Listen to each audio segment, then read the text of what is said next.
Ladies and gentlemen, we hope you were able to enjoy, attend, and participate in many of the afternoon panels, which covered a variety of topics. We hope that they were very interesting to you and you had some thought-provoking discussion. As our SciCon US program comes to a close, it is now my privilege and honor to introduce our first keynote speaker for the afternoon, United States Senator for New Mexico, Senator Martin Heinrich. He serves on the Senate Armed Services and Intelligence Committees and is ranking member of the Subcommittee on Emerging Threats and Capabilities. After completing a Bachelor's of Science degree in Mechanical Engineering at the University of Missouri, Senator Heinrich and his wife Julie moved to Albuquerque, where he began his career as a contractor working on directed energy technology at Phillips Laboratories, which is now the Air Force Research Laboratory at Kirkland Air Force Base. Without any further ado, I'd like to introduce to you Senator Martin Heinrich. Thank you.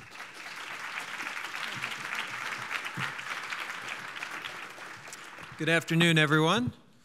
I want to thank you for inviting me to share a few words on the state of our cyber policy and strategy and the steps that I think we have to take to make our nation more prepared for the very real threats that we all face today. As a member of both the Senate Armed Services Committee and the Intelligence Committee, I have a unique privilege of engaging in cyber policy with the leading strategists and decision makers in the intelligence community and in our military. And before I get started, I just want to say a thank you to each of you here for what you're doing to make our nation safer in the face of new and extremely difficult challenges posed by cyber threats. Successfully thwarting cyber attacks or taking proper precautions never earns headlines, and it rarely, if ever, receives due recognition. So I'd like to say how grateful I am for what we're already doing now to take seriously the cyber threats that we face.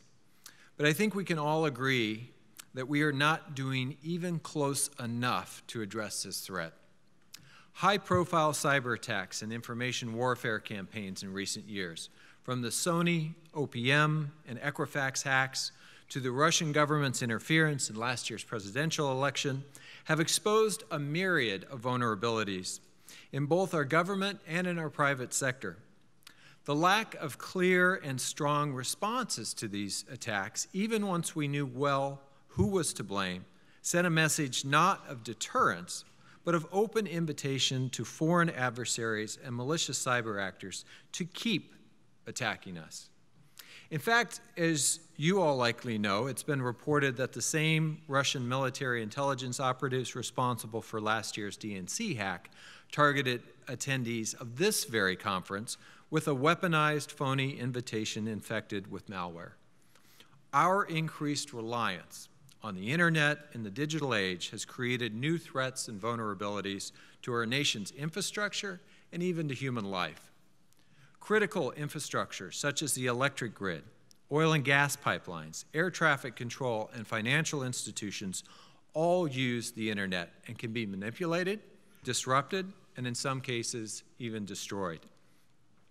And as we witnessed over the course of last year's election, the democratic institutions responsible for protecting Americans' ability to choose our own elected leaders are vulnerable to cyber attacks, and for that matter, disinformation campaigns. And that is to say nothing about the new threats and tools our military and intelligence agencies must adapt to in cyber warfare that play a new and much more ambiguous set of rules than conventional warfare. The future of warfare is moving further and further away from the battlefield and closer to the machines and the networks and the devices that everyday citizens have all become so dependent on to make their daily lives simply function. In this new paradigm, determining and implementing the right approach has proven to be easier said than done. I think it's safe to say that despite good intentions in the Congress and the executive branch, after 8 years of the Obama administration and 1 year into the Trump administration, we have failed to formulate, to implement, and to declare a comprehensive cyber doctrine with the necessary sense of urgency. This slow walking in the face of such a serious threat was unfortunately on display as recently as a few weeks ago when we held a hearing in the Senate Armed Services Committee. The White House refused to have its top cybersecurity official testify as the committee examined our country's defenses against cyber attacks. And the officials from the administration who did come presented us with an illustration of our federal cyber policy that was dated from January of 2013. A lot has happened in 5 years. I fear, and I think it is a widely held view among both Republicans and Democrats on our committee, that episode spoke volumes about our nation's overall lack of preparedness in this field. And it's not that we don't have the right tools and resources. It's not that we don't have some of our best and brightest minds in our military, at our national laboratories, and in our intelligence and national security agencies working to protect us. We have simply lacked a strong cyber doctrine that sends a clear message to anyone who wants to attack us that they will be found out and that they will actually face consequences. President Trump has repeatedly argued that ambiguity and unpredictability surrounding our responses to all of our national security issues is a good thing. And frankly, that approach is not all that different from the Obama administration's repeated but vague threats that our responses to cyber attacks would be, quote, proportional, perhaps not visible, and at a time and place of our choosing, end quote. What deterrence value is there if our adversaries might not even be able to tell when or if we are going to retaliate? One of my good friends on the Armed Services Committee and the Intel Committee, Senator Angus King of Maine, often references the doomsday device in Dr. Strangelove as it applies to cybersecurity policy. What good are our cyber capabilities if no one knows they exist? It is imperative for the United States to communicate clearly to our adversaries the boundaries of what is acceptable in the cyber domain, and to make clear that we have offensive capabilities that should deter any hostile cyber activity that crosses those lines. Our frustration with a lack of a clear cyber deterrence policy led our committee to pass language in this year's defense bill calling for the Department of Defense to make known to our adversaries the existence of our cyber capabilities to demonstrate that any foreign power will face enormous costs if they attack us. A declaratory policy will tell our adversaries and allies alike that the United States has supreme offensive cyber capabilities, and frankly, that we are not afraid to use them. I have also worked in the Senate over the last few years to try to pass legislation to shore up cyber defenses for critical infrastructure, including our electrical grid, financial institutions, and state-run election systems.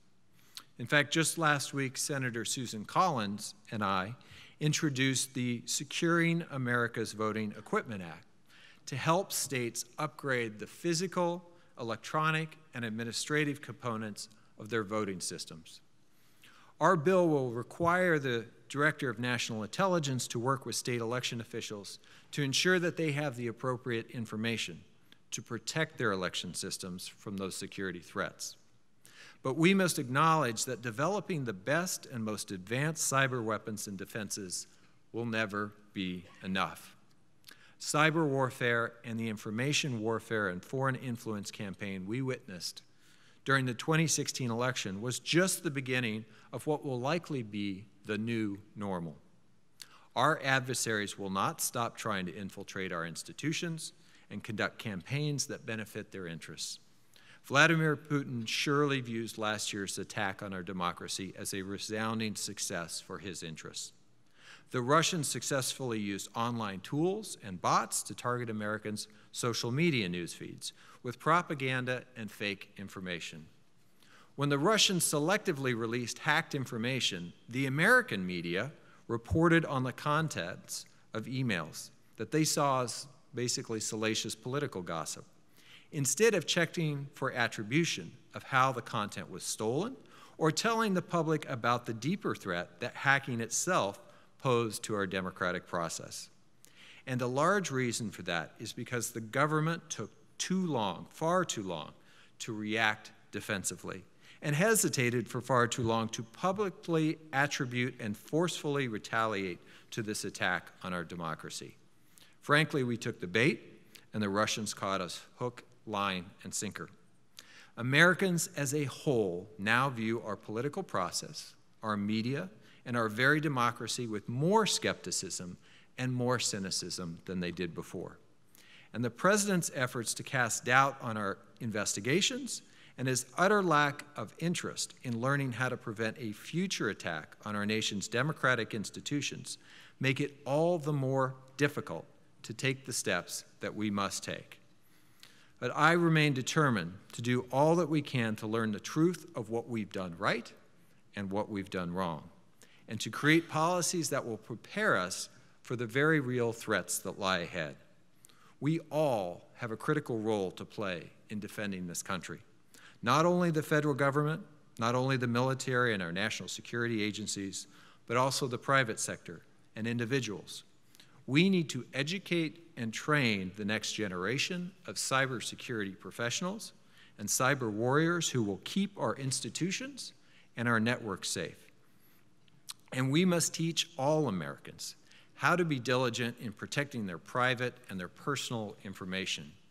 And most importantly, we need to educate the public about the landscape, particularly the media landscape that we now live in, so that they can learn to critically evaluate the information that we all read online and work alongside all of us to protect the integrity of our American institutions in a digital era.